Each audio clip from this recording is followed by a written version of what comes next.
Today we're going to talk about Johnny Hodges and his performance on the sunny side of the street, live at Storyville, which is, if it's not a recording you have checked out, you have got to check it out.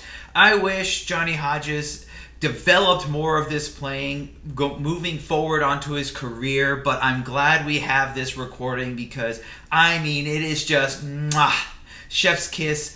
Amazing improvisation from this wonderful man that you may not have always thought he improvises this way. So far on this channel, well, welcome back. Oh, hey, before I talk about who I am and what this channel is about, I wanted to let you know that down in the description box down below, if you're looking for a written description of this analysis, but also the transcription, not the full-on transcription all at once because we don't want to deal with the copyright, but it's got a lot of the transcription for you to kind of cobble together and hopefully be able to get the whole thing. Wink, wink. Check out that top link down below for a free analysis, free PDF download for you to have. All right, back to the video. Back to my channel. I'm Royce Phillips Jr., where we talk about saxophone, musicianship, and a bunch of stuff about music and different things that I am enjoying. And if this is the kind of content you enjoy of learning more about a specific saxophone player, how to improve your ability on the saxophone, or you just want to learn more about music, hit that subscribe button because I will be posting more and more videos on how to learn more about music and all the different aspects of this. But today we're going to talk about Johnny Hodges' performance on this tune from the album Live at Storyville. This is, I have to say, one of my favorite performances and one of my favorite ways he improvises. And I wish he did more of this improvisation style in his playing. For the longest time on this channel, we've been talking mostly about his ballad playing, and he's very, very well known for his ballad playing, doing the glisses and the scoops and the bends and the slide downs and the slides up and so on and so forth. This is a tune where I want to showcase some of his improvisation abilities, playing with a little bit more technical abilities and a little bit more of gymnastic type jumps and leaps and whatnot on the horn that he's not really known for doing. If you listen to some of his other improvisations, they're more laid back, they're more relaxed, they're always beautiful and very melodic, but this is one where it really kind of showcases his leaps and bounds on the horn. So let's get into the tune. First off, this tune and everything that I've looked up and researched, what I found was it was recorded in 1952. This is Johnny Hodges' performance as a band leader. Let's get into the tune. But first, before we get into the tune, you want to notice something at first is be mindful, and this is something you have to be mindful of just transcribing in general, but especially some of these older tunes, you might have to be mindful of the tuning, because when I was working on this tune, and you'll see on my neck here, you can see that I have all this here because it's an extremely sharp tune. So let me give you an example of the tune with me pulled out without pushing in really far so that you can hear how the tuning is when I play along. It's going to almost sound like I'm playing wrong notes, but give it a listen.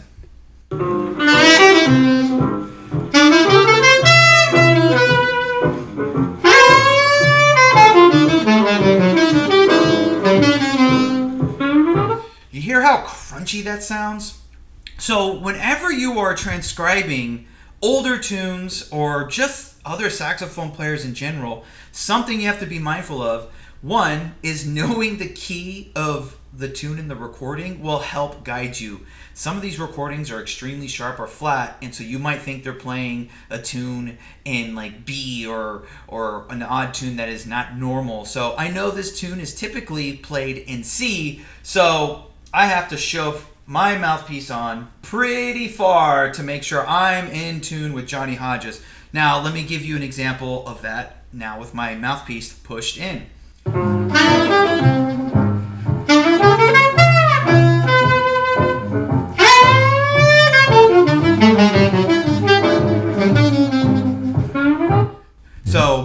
something to think about when you're working on that tune. Now, let's get into the tune itself. I will be extremely sharp when I'm playing some of his ideas, but like I said earlier, this recording is really sharp, and if I'm going to be playing along with it, I want to be as close to the tune, the recording, as possible. But something you will immediately notice about Johnny Hodges' recording of this tune is that they don't really play the melody. Usually, you'll hear a melody first, and then it will go into solos. But Johnny Hodges kind of hints at the melody at first, and then pretty much immediately goes into soloing. So if I were to play the melody, and we'll give you an example here.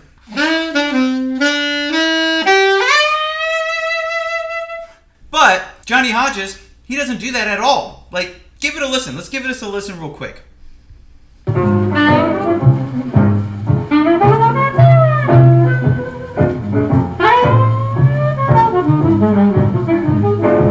So he hints at the melody at the top. Let me get into his tuning here.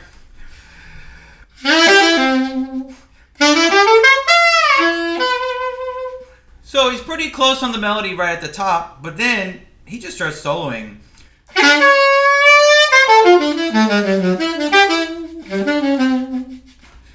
And immediately goes into just improvisation. What I think is really fun about this tune is that he starts out the tune in a triplet feel.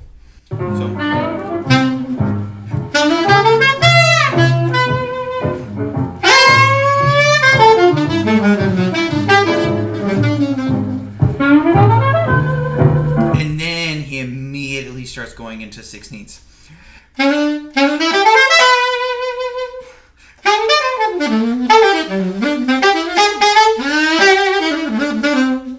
And then once he's kind of done laying down those first major idea in the triplet feel, he starts going into this 16th just frenzy of going around the chord changes and going up and down and really just bouncing around the chord changes. I mean, he is it feels like he's skipping around and just has this wonderful lilt to his playing.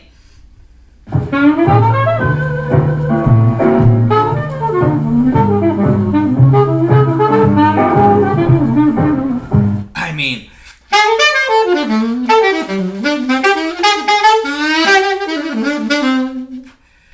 just that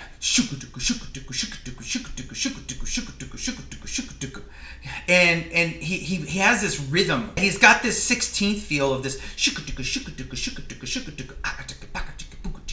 you know, and that's something you need to be thinking about when you're playing along with this recording or if you're improvising yourself. But something to keep mindful of is how Johnny Hodges plays kind of thematic ideas in the A sections. You'll notice at the end of this A section, he plays this one idea of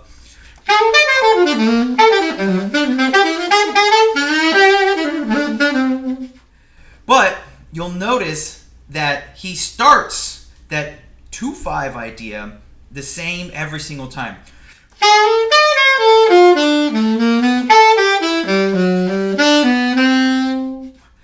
He does that, but every time he comes back to it, he plays it a little differently. So let's give that a listen to. Went a little too far. All right, here we go.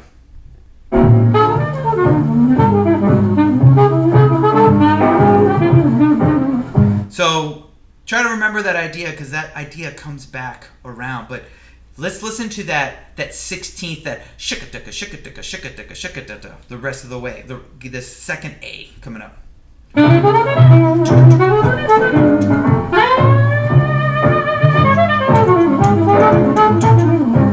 I mean, just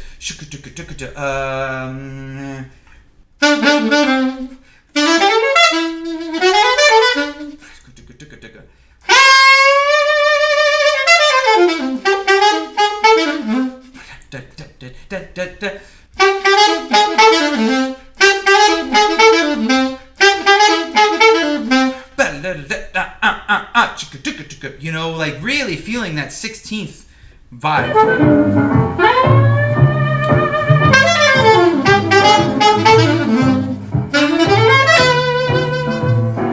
You'll notice that he brings these themes back. There's like a couple different themes, right, that he plays in the A sections.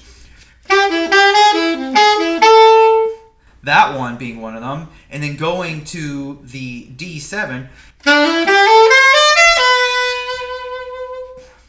So he plays that idea almost every single time going into that concert D7.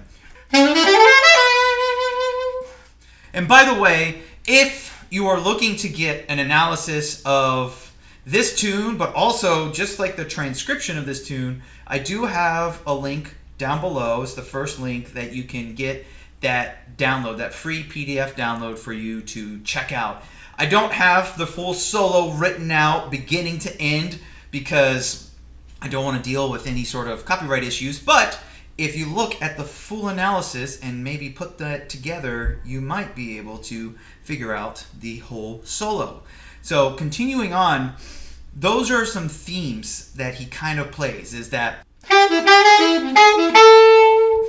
being one of them. And then, like I said, the end of every A section he plays.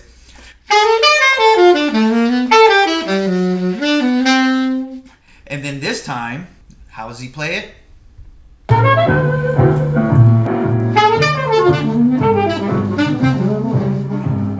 So, at the end of this one,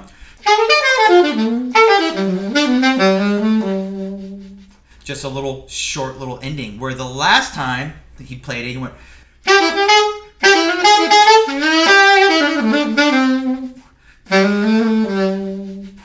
So, comparing those ends, but he still starts the phrase the same every single time. So, really great idea for you to steal or try out for yourself. And now we're going to one of my favorite sections of his improvisation, is the bridge. Just how he really outlines kind of like this F major 7 in the first 4 bars of the phrase, but also just like his articulation, his phrasing, the way he just kind of like, he sticks within this range. He's not going all the way up and all the way down the horn. It's like within like almost an octave, but not quite an octave. Let's give it a listen.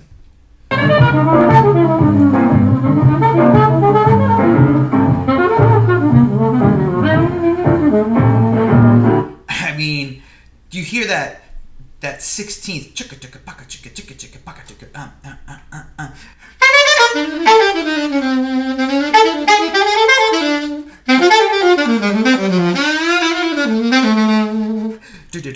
Usually when you hear Johnny Hodges improvising or playing some of his swing tunes, he's very much so has a lot more of a subtone sound and a triplet feel. Just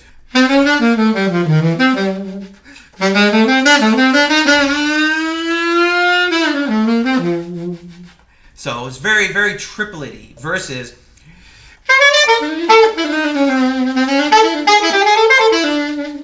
very, and it's a lot more straight tone than the subtone sound that you get in compared to some of his other stuff. So it's a really amazing thing to hear him kind of play in this style with more of a 16th feel than a triplet feel. Let's kind of continue on with the solo here and just hear how he goes into this next section after he plays that F major 7 part, that 2-5 to the F major 7 part. He really just outlines the D7 in this next part. You'll hear it.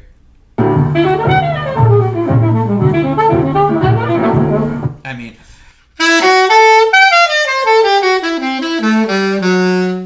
just straight up D7.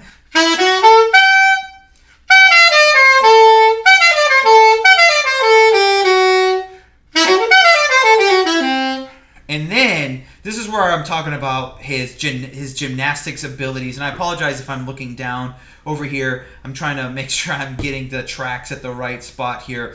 But check out how he skips around on this D7. I mean,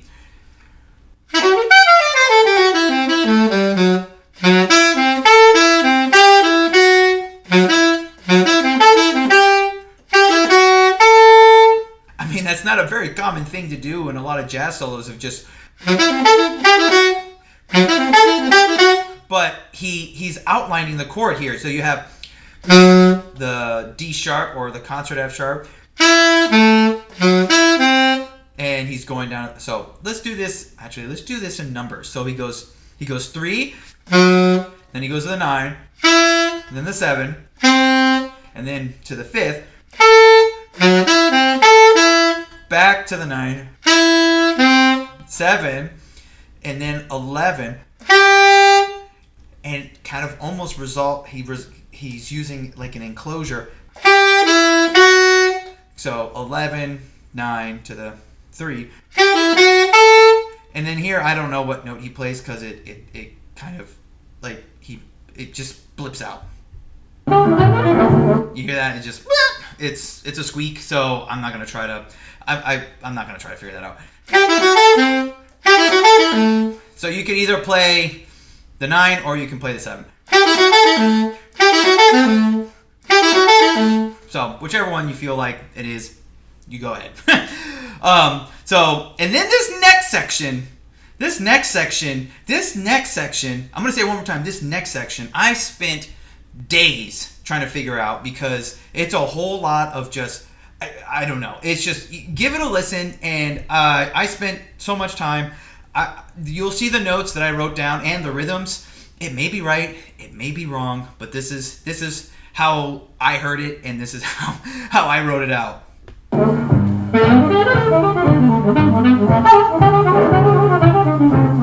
It's not that first part. That one I figured out. It's the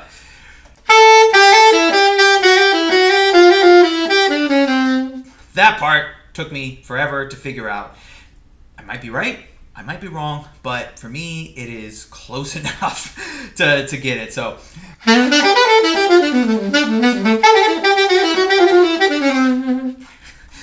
and then, like I said, this is just an amazing, just different way that I've never really heard Johnny Hodges play a ton as. It's very 16th, very bouncy, very very forward, and just very inventive. I would say. Let's finish out the tune and see what else is there. So that idea, I don't know if you remember, but that's an idea that he repeats. That's the second time he's played that idea. That's the idea he plays in the second A. So it's one of those things where you notice that he plays like this pentatonic sound.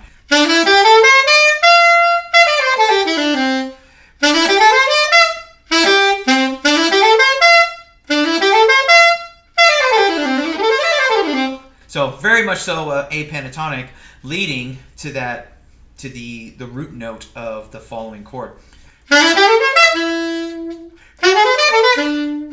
And then another version of a pentatonic, a dominant pentatonic. And like I said before, this solo is just him kind of playing certain themes, certain ideas, and giving them a slight variation. They start similar, but they end differently. And here's another example of one that starts very similar, but ends differently.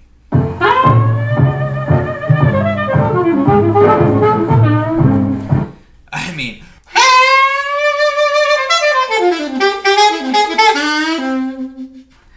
so again, starting that same idea,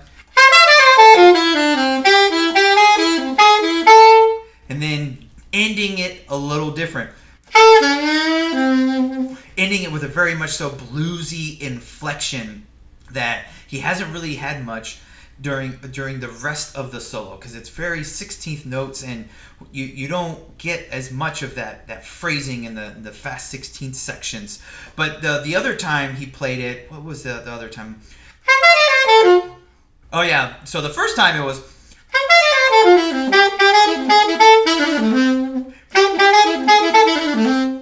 So the first time he played it. But then the second time he played it. So giving you some different ideas of starting a phrase similarly, but ending it a little differently. And then this is an idea, like I said, he plays every single time to the beat. But he plays it with a triplet. And to finish it out, to close it out, the way he's ended every single A section.